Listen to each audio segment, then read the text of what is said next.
We move next to gun violence 1 month to the day after the tragedy in Newtown, Connecticut, because the president announced today he has a blueprint for action. And we have a poll tonight showing where we agree in this polarizing debate in this country and where we divide. ABC senior White House correspondent Jonathan Karl, who questioned the president today, tells us what to expect next.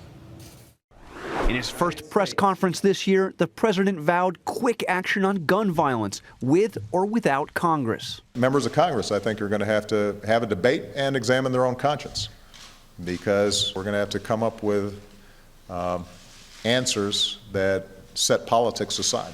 What are you willing or able to do using the powers of your presidency to act without Congress? I'm confident that there are some steps that we can take that don't require legislation and that are within my authority as president. On top of the list, improving background checks for gun buyers.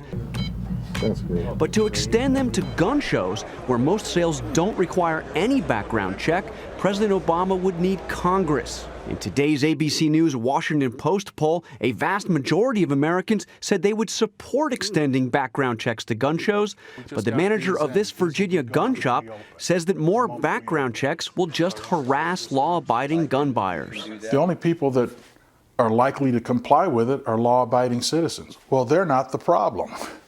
Meanwhile, guns are selling at a record pace, a response to fears about what the president will do on guns. What do you make of these long lines we're seeing at gun shows and gun stores all around the country? Those who oppose any common sense gun control or gun safety measures have a pretty effective way of ginning up fear. Everybody's guns are going to be taken away. While Washington waits for the president's plan, things are already happening in the states. Today alone, leaders in New York, Maryland, and Chicago moved forward on gun control initiatives. And in Connecticut, the families of the Sandy Hook victims called for a national dialogue on preventing mass killings. Diane? All right, John, thank you.